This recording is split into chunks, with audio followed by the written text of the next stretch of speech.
Hello students, in the previous lecture I have explained about the inductance, what is the inductance, then after mutual inductance and one example which one based on mutual inductance.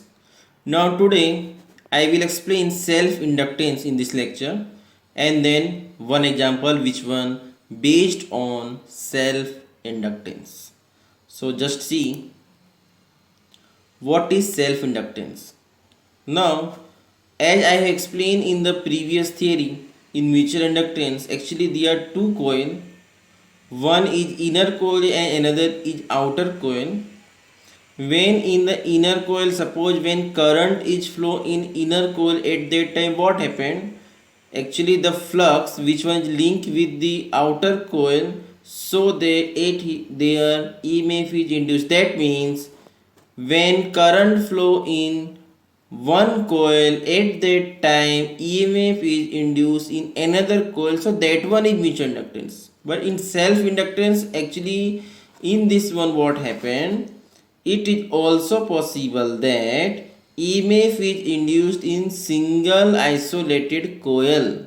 Means single isolated coil means due to change of flux through the coil by means of varying the current through the same coil. That means if the current flow in that coil, at that time the flux which one is generate, that flux link with the same coil.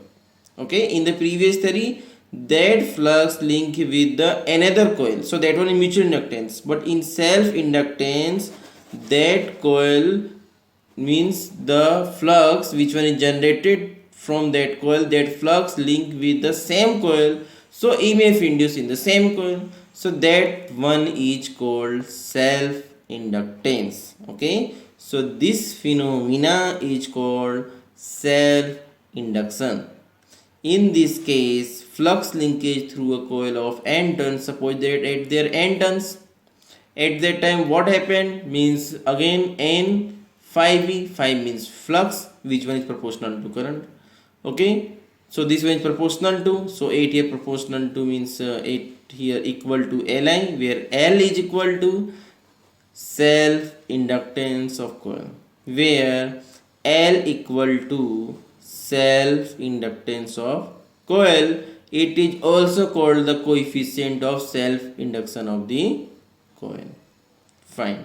Now you know that what is EMF. Actually in the Faraday's, when I have explained Faraday's theory, at that time this equation is used. EMF is equal to, that one is the rate of change of flux with respect to time. EMF means rate of change of flux with respect to time. So it here E is equal to d phi by dt, but if there are n turns, then n phi by dt.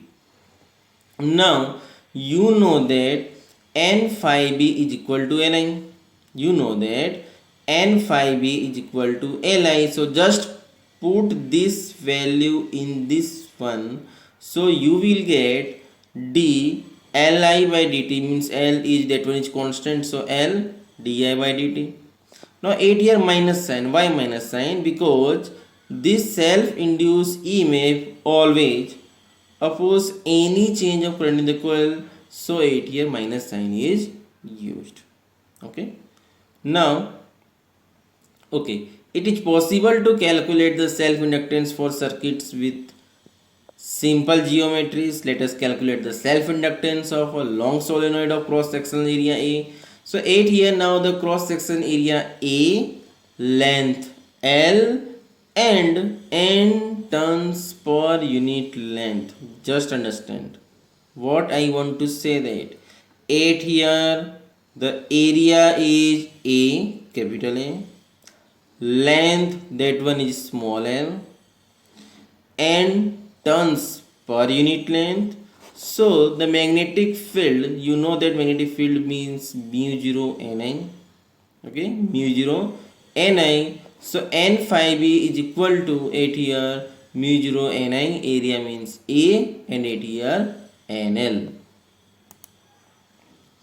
Now you know that L is equal to n phi b by I. Okay, why? because Li equal to N phi b. Li is equal to N phi b in the previous equations. So from that equations you can write L is equal to N phi b upon I. And also you know that L is equal to mu 0 N square L. Actually this equations is means obtained from the previous equation in this theory. Okay, so L equal to mu 0 N square L. And mu 0 means, you know that mu 0 means magnetic permeability, but mu 0 that means magnetic permeability of free space. Magnetic permeability of free space. But if we fill the inside of solenoid with a material of relative permeability at that time, mu 0 mu r means relative permeability N square Al. Okay. Then after, self-inductance of coil depends on its geometry and on the permeability of medium. Fine. The self-induced EMF is also called the back EMF. Sometimes also it is called the back EMF. Because why back EMF? Because it opposes any change in the circuit, any changes in the current in a circuit. Okay. So physically the self-inductance play a role of inertia. Now in 11th you know that actually power is equal to work upon time. Power is equal to work upon time. And also you know that power means P is equal to voltage into current. There are two equations. One, power equal to work upon time. So at here power is equal to work upon time means dW by dt means change in work upon change in time. dW means change in work, dt means change in time. So change in work upon change in time. And power equal to V into I. So at here V means E. V means E. So E into I. Okay. Now you know actually EMF E is equal to that one is L into di by dt. Okay. EMF E is equal to L into di by dt, and I, that one is same. So this one is dW by dt. So total amount of work done in establishing the current I, that means if you want to find out the total work, then you know that just integrate that equations. Okay, so just integrate dW. Then what happened? At here Li in di, and the limit is 0 to I. When you solve these equations by the integrations, then you will get W is equal to 1/2 Li square. W equal to 1/2 Li square. So this one is actually energy required to build up the current I. This one is the final equation. Okay. So this theory is self-inductance. Now I will explain one example which one based on self-inductance, and that example is to be taken from the textbook. Just see example 6.10. That example is to be taken from textbook.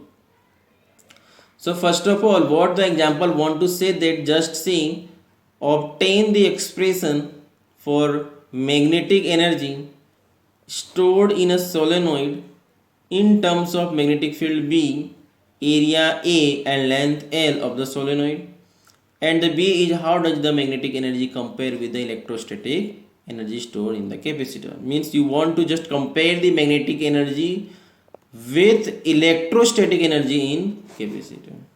Okay. Now you know that UB, so that one is 1/2 Li square. But B is 1/2 Li square. Now you know that B is equal to mu 0 Ni. So from that you can easily find out the value of I. So I is equal to mu 0 upon N. I is equal to, from this equation, B equal to mu 0 Ni. So I equal to B upon mu 0 into N. So at here I is equal to B upon mu 0 into N square. Okay. And L. So again in this theory, L is equal to mu 0 N square Al. Okay. This value is to be taken from the self-inductance theory. L equal to mu 0 N square Al, and this one is B upon mu 0 N whole square. Okay. So when you solve these equations, you will get 1 upon 2 mu 0 B square AL. So this one is magnetic energy. But if you want to find out the magnetic energy per unit volume, so just divide that volume, and volume, you know that volume means area into length. Volume means area into length, so area into length. Put the value of UB. UB means this one. UB means this one. So put the value. So AL and AL are cancel. So you will get UB means magnetic energy per unit volume. That one is B square upon 2 mu 0. Okay. So this one is, we have already obtained the relation for the electrostatic energy stored per unit volume in parallel plate capacitor. Means in chapter number 2, the electrostatic energy is, that one is UE. B for magnetic field, E for electric field. So that one is 1/2 epsilon 0 capital E square. Fine. So I hope you get this example. This one is very important for examinations point of view. Fine. So now I will explain the rest of the topics, and the way the rest of topics means like that AC generator, then one example. So that theory I will explain in the next lecture. Fine.